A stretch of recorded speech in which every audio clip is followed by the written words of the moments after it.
안녕하세요. 여배우의 책방의 달새뇨입니다. 오늘 달새뇨가 읽어드릴 신간도서는 당신에게 무슨 일이 있었나요? 입니다. 이 책은 가장 영향력 있는 방송인으로 선정된 오프라 윈프리와 정신의학 교수이자 아동 트라우마 아카데미 선임 연구원인 브로스 디 페리가 트라우마에 대해 나눈 10번의 대화가 수록된 책입니다. 오늘 달새뇨는 이 책에 대한 소개를 책의 첫 장에 수록된 저자들의 말을 읽어드리면서 대신하도록 하겠습니다. 이 책은 트라우마를 겪은 어머니나 아버지, 연인 또는 자녀를 둔 모든 사람들을 위한 책입니다. 만약 당신 또는 당신과 가까운 사람이 남들 비위를 맞추는 사람, 자기 일을 스스로 망치는 사람, 혼란을 일으키는 사람, 말싸움꾼, 어를 빼놓고 사는 사람, 직장을 유지하지 못하는 사람, 관계를 잘 맺지 못하는 사람 같은 말로 묘사된다면 이 책은 또한 당신을 위한 책입니다. 혹은 그저 자기 자신과 타인을 더 잘 이해하길 원한다면 그런 당신을 위한 책이기도 합니다. 오늘 달새뇨는 오프라 윈프리의 아동학대 경험이 기록된 프롤로그와 첫 번째, 두 번째 대화를 여는 윈프리의 말, 그리고 7번째 대화의 일부분을 읽어드리겠습니다. 내면의 상처와 트라우마로부터 벗어나는 10번의 대화. 당신에게 무슨 일이 있었나요? 시작하겠습니다.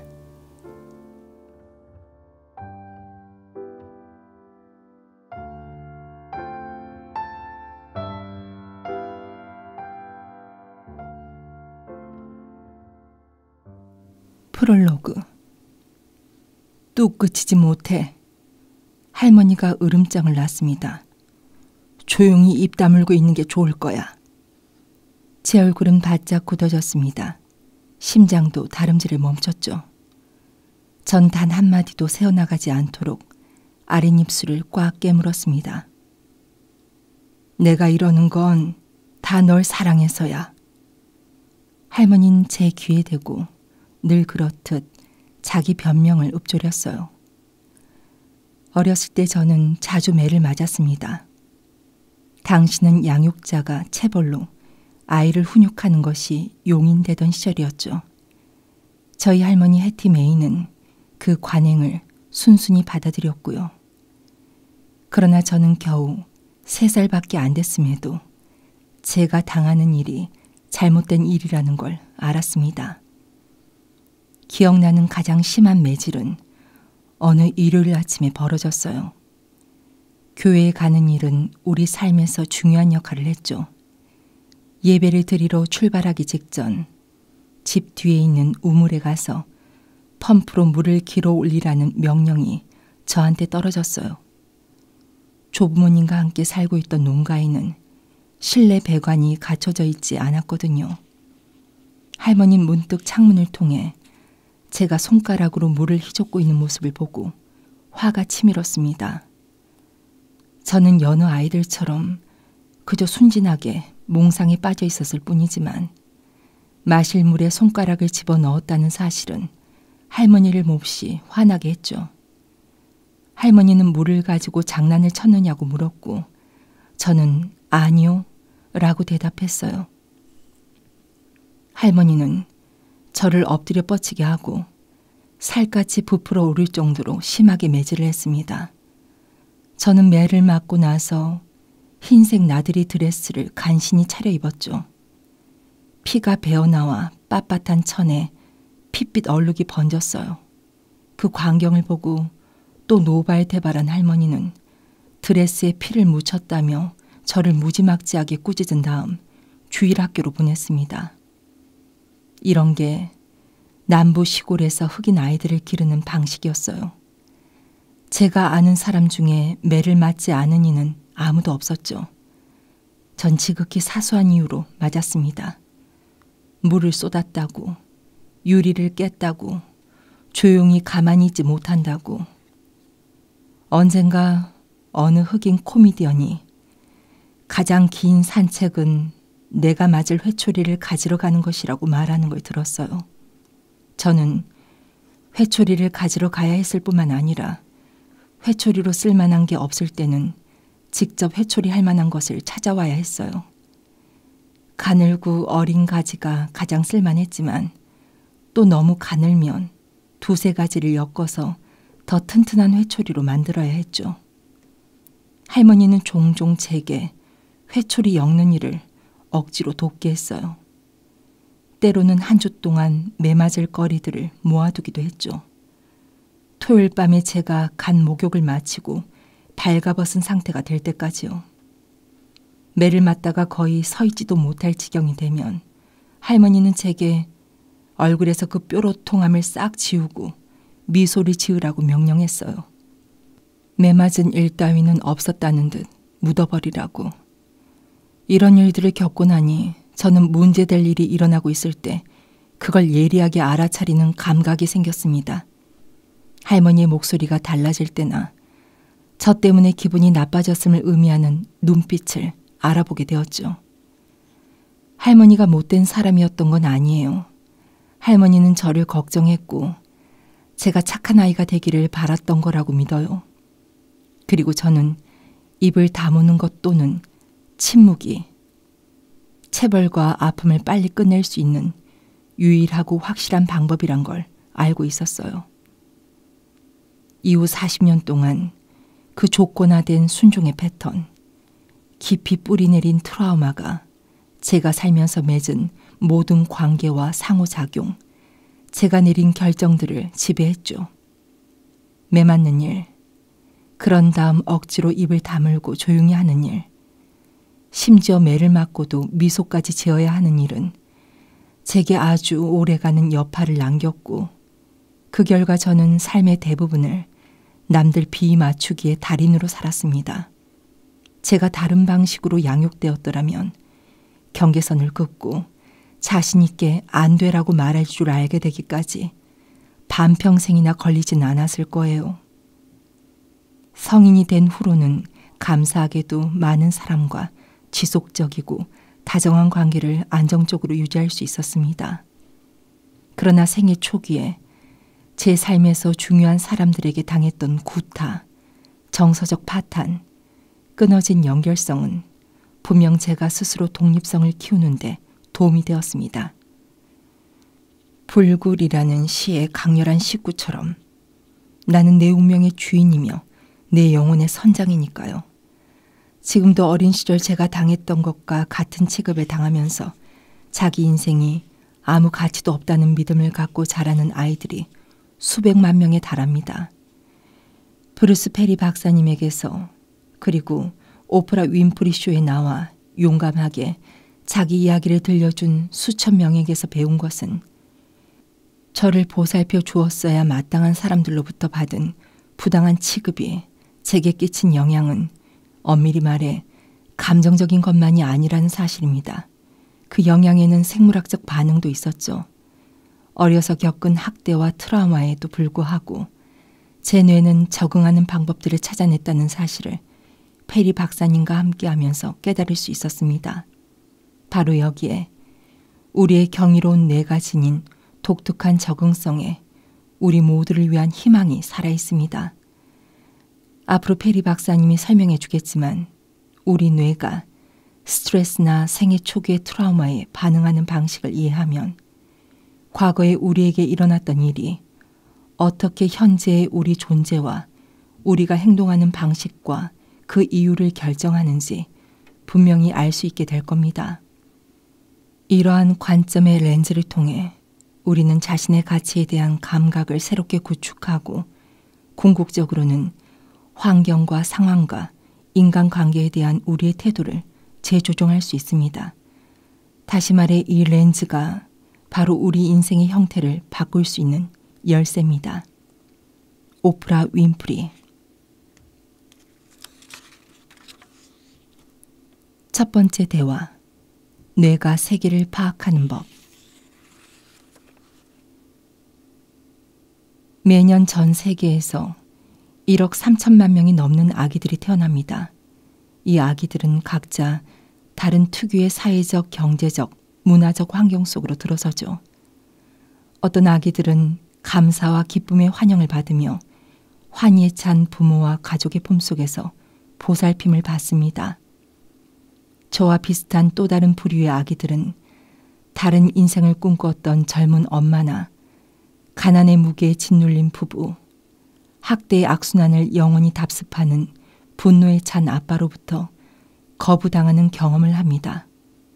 하지만 사랑을 받든 그러지 못하든 현재와 과거의 모든 갓난아기, 그러니까 바로 여러분과 나는 대단히 중요한 한 가지 특징을 공유합니다.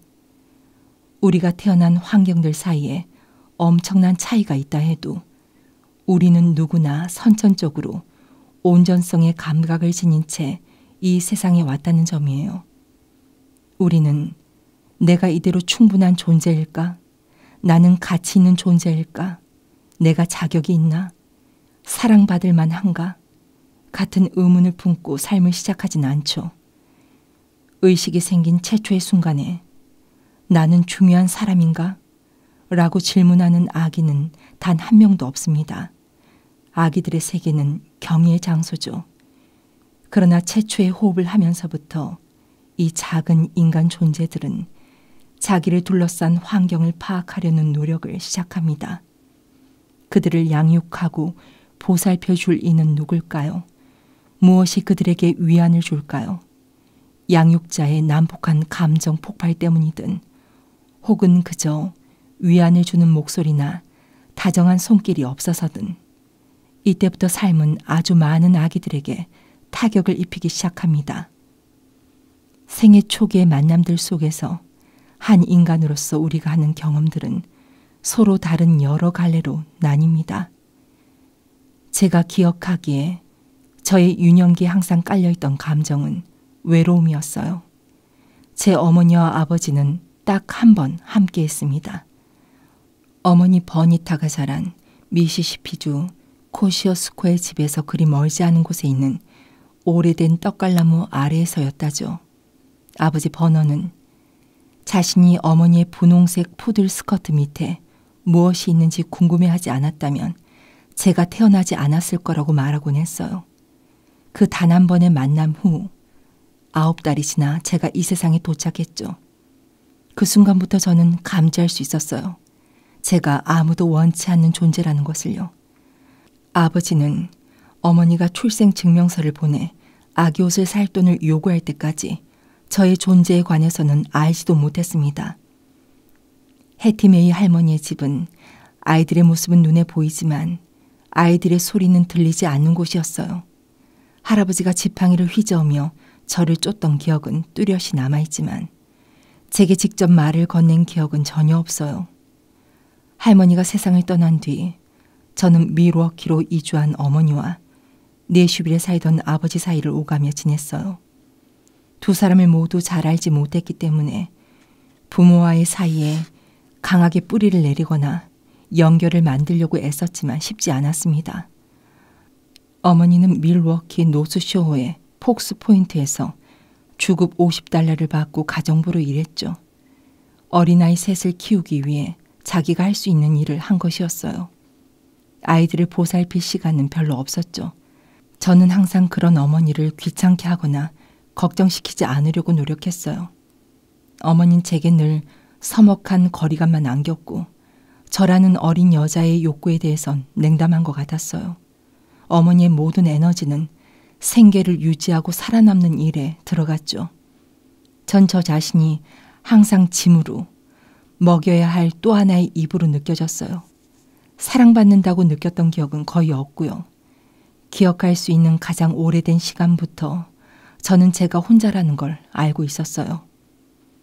트라우마를 남기는 사건들, 학대와 방임의 수많은 피해자와 이야기를 나눠보고 알게 된 사실은 이런 고통스러운 경험을 흡수한 후로 아이가 아파하기 시작한다는 거예요.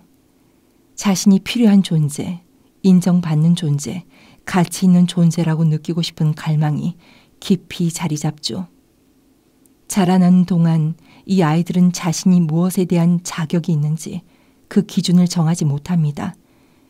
그리고 이 문제를 해결하지 못하면 흔히 자기 파괴적 행동, 폭력, 성적 문란함, 중독 같은 더 복잡하고 좌절감을 안기는 패턴에 빠지죠. 바로 이 지점에서부터 작업을 시작해야 합니다. 그것은 우리가 자신에게 벌어지고 있는 일을 표현할 말을 배우기도 훨씬 전에 뻗어내린 뿌리를 캐내는 작업이죠. 겨우 몇 초 동안 일어난 일이든 수년간 지속된 일이든 강렬하거나 무섭거나 고립을 초래한 감각 경험들은 여러 방식으로 뇌 속 깊은 곳에 갇힌 채 남게 된다는 걸 페리 박사님 덕분에 알게 되었습니다. 우리 뇌가 계속해서 주변 세계를 파악하고 새로운 경험을 끊임없이 흡수하여 발달하는 동안 모든 순간은 앞서 지나간 모든 순간 위에 쌓여가죠. 저는 늘 도토리 속에 떡갈나무가 들어있다는 말이 진실이라고 느꼈습니다. 그리고 페리 박사님과 협업을 하며 또 하나의 진실을 깨달았어요. 그건 바로 우리가 떡갈나무를 이해하고 싶다면 반드시 도토리에게 돌아가야 한다는 것입니다. 오프라 윈프리.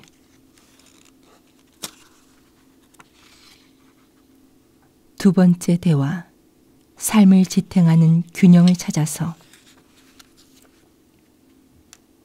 여러분은 자신의 심장에 대해 얼마나 자주 생각하시나요? 이 심장이라는 경이로운 기관은 우리가 태어나기 전부터 우리 몸 전체에 생명의 에너지를 꾸준히 펌프질하고 있었습니다. 하루도 빠짐없이 하루에 최소 11만 5천 회를 박동하죠. 오직 우리의 생명을 유지하려는 단 하나의 목적으로 말이에요. 모든 세포, 조직, 기관에 필수 영양분을 전달하는 복잡한 물리적 과제 외에도 심장 박동은 우리의 감정적 에너지를 조절하는 일을 담당한답니다. 강하고 고른 심박은 평온한 감각을 안겨줄 수 있죠. 빠른 스타카토의 심박은 더없이 건강한 사람에게도 공황을 일으킬 수 있고요. 40대 후반 어느 즈음에 저는 심장이 갑자기 빠른 속도로 후들후들 떨리는 변화를 감지했습니다. 그러자 곧바로 최악의 시나리오를 상상하기 시작했죠. 어느 날 밤에는 자다가 깨어보니 심장이 너무 세게 뛰고 있어서 평생 처음으로 곧 죽을 것 같다는 생각까지 했답니다. 무슨 일이 벌어지고 있는 건지 이해하기까지는 6개월이 걸렸어요. 오프라 윈프리 쇼를 녹화하던 스튜디오 밖 탁자 위에 책 한 권이 놓여 있었는데 두근거림이 폐경기 한 증상일 수 있다는 이야기가 실려 있더군요. 한 의사가 그 말은 사실이며 제 몸이 실제로 폐경기의 변화를 겪고 있다고 확인해 주었죠. 그 말이 저를 얼마나 안심시켜 주었는지 이루다 표현할 수가 없네요. 안심이 되기도 하고 경외감이 들기도 했죠. 왜냐하면 제 심장이 제게 직접 보낸 그 메시지는 제가 저 자신의 생체 시스템과 연결되어 있다고 느끼게 해준 가장 강력한 경험 중 하나였으니까요. 그 메시지는 제가 이미 믿고 있던 사실, 그러니까 제 몸이 항상 제가 뭔가 말하고 있다는 것을 증명하는 일이기도 했어요. 여러분에게도 똑같습니다. 태어날 때부터 심장은 우리의 안녕에 관한 상태 메시지를 끊임없이 보내고 있어요. 심장은 육체적 건강과 감정적 건강에 일어나는 아주 작은 변화에도 매우 긴밀하게 조율되어 있으며 심장이 경고를 보낼 때는 우리 존재의 모든 부분이 그 영향을 느낍니다. 심장과 관련된 그 에피소드를 겪은 후로 저는 항상 경계를 늦추지 않는 몸속 알림에 대해 깊은 고마움을 느끼고 있어요. 스트레스를 받는 시기에 그런 리듬의 변화는 하나의 선물이죠. 그러나 제가 페리 박사님에게 배운 것처럼 항상 과도한 경계 상태에 머물러 있는 것은 육체와 감정의 전반적 건강에 파괴적인 영향을 미칠 수 있답니다. 불안증, 우울증, 뇌졸중, 심장병, 당뇨병 같은 질환과 장기적 스트레스 사이에는 실질적인 상관관계가 있습니다. 저는 20대 때 처음으로 스트레스 조절이 몹시 어려운 상태에 직면했습니다. 기자로 취직해서 일주일에 100시간씩 일하고 있을 때였죠. 저는 팀 플레이어가 되고 싶었지만 갈수록 다른 사람들과 점점 더 어긋나고 있다고 느껴졌어요.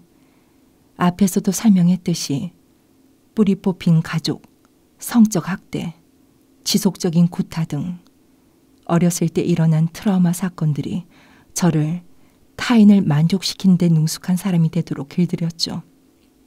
그렇게 행동하는 게 제 자신의 에너지를 완전히 고갈시킬 때조차 그런 상황에서 벗어나지 못했어요. 그래서 몸이 보내는 스트레스 신호를 느꼈을 때 그 신호를 무시했고 대신 가장 쉽게 손에 넣을 수 있는 약, 바로 음식으로 저 자신을 위로했어요. 제 인생이 리듬에서 멀리 벗어날수록 저는 그 신호들을 침묵시키기 위해 더 많은 위안을 구했답니다. 저는 제가 자신을 배반하고 있다는 걸 알 만큼 충분히 자의식이 깨어 있었습니다.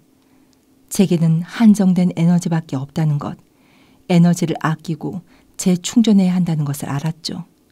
하지만 저 자신의 리듬 안에서 살아가는 방법을 이해하기까지는 수십 년이 걸렸습니다. 이제는 압도감에 버거워지기 시작하면 뒤로 후퇴합니다. 싫다고 말할 줄도 알게 되었고요. 제 에너지를 다 뽑아가는 사람이 주변에 있을 때는 그 사람의 부정적인 에너지를 막아내는 보이지 않는 장벽을 칩니다.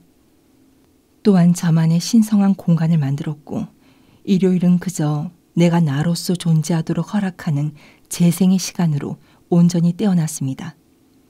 저의 평온을 침범하는 누군가가 이 시간을 방해하거나 위협하면 저는 쉽게 짜증이 나는 민감한 상태가 되고 곧잘 불안해지며 결정 내리는 일을 몹시 힘들어하게 돼요. 한마디로 제가 절대 되고 싶지 않은 사람이 되고 말죠. 저 자신의 리듬으로 돌아오는 가장 빠르고 항상 잘 듣는 방법은 자연 속을 걷는 거예요. 그냥 나의 호흡과 일정한 심장 박동, 나무의 고요함, 혹은 잎사귀의 섬세함에 초점을 맞추는 것만으로도 만물의 온전함 한가운데로 들어갈 수 있죠. 음악, 웃음, 춤, 심지어 혼자만의 파티, 뜨개질, 요리, 무엇이든 자연스럽게 위안을 주는 일을 찾는 것은 당신의 마음과 정신을 조절해 줄 뿐 아니라 자기 안의 선함과 세상의 선함에 늘 열린 자세를 유지하는 데도 도움이 된답니다. 오프라 윈프리. 7번째 대화. 트라우마에서 얻은 지혜.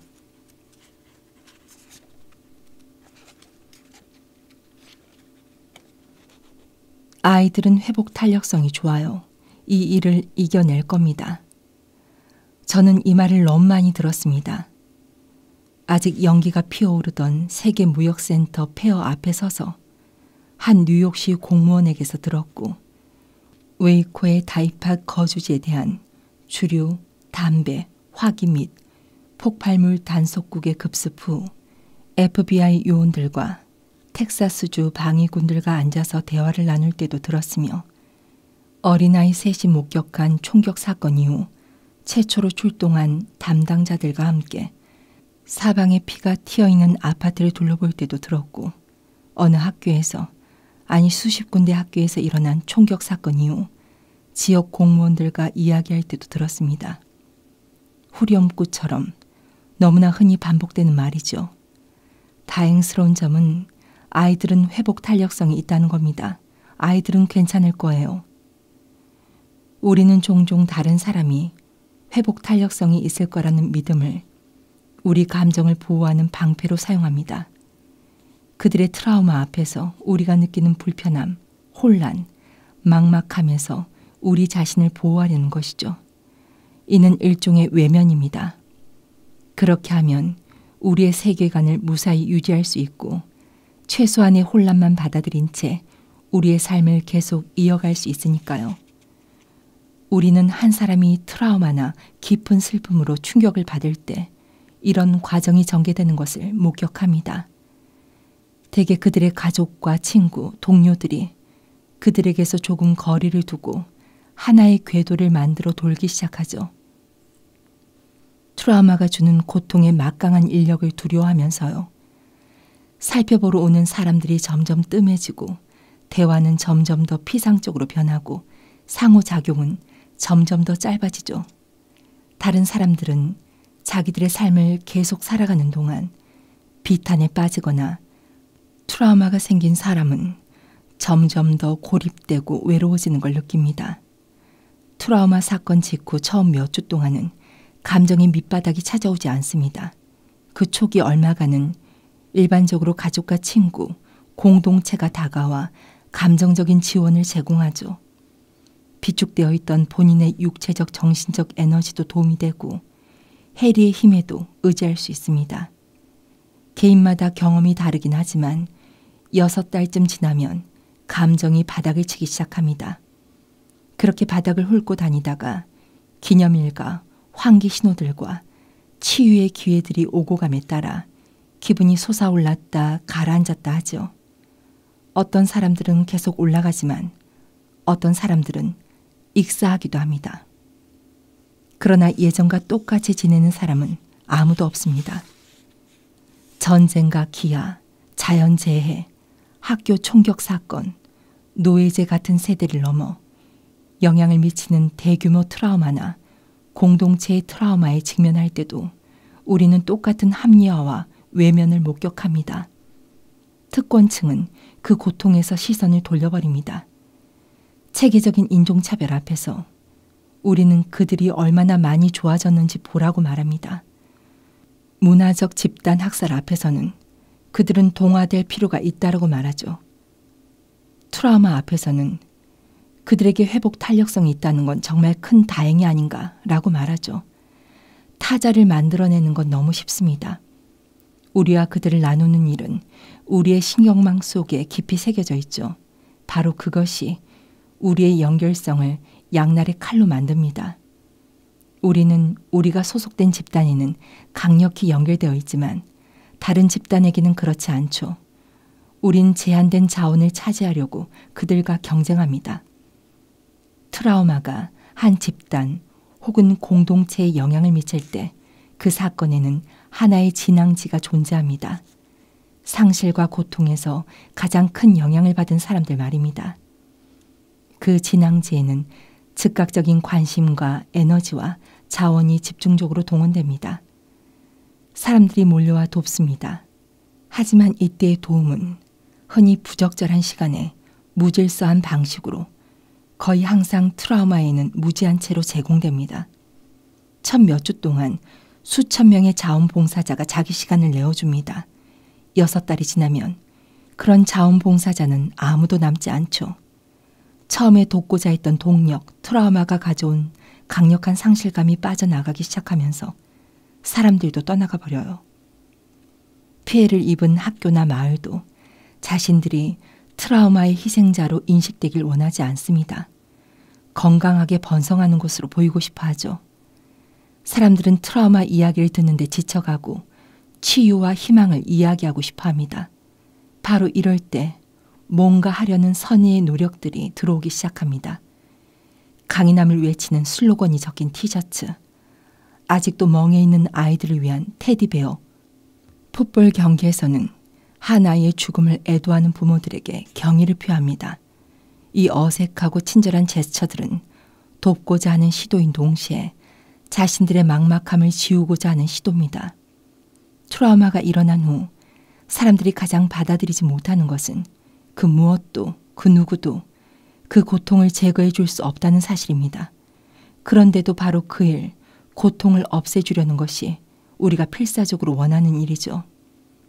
우리는 사회적 존재이고 감정적으로 쉽게 전염되므로 아파하는 사람들 곁에 있으면 우리도 아프기 때문입니다. 우리는 아프길 원치 않습니다. 파괴된 삶의 한가운데 앉아 그 비참함을 느끼지 않기란 정말 어려운 일이죠. 다른 사람의 고통을 없애거나 부정하려는, 즉 외면하려는 노력이 우리의 조절에 도움이 됩니다.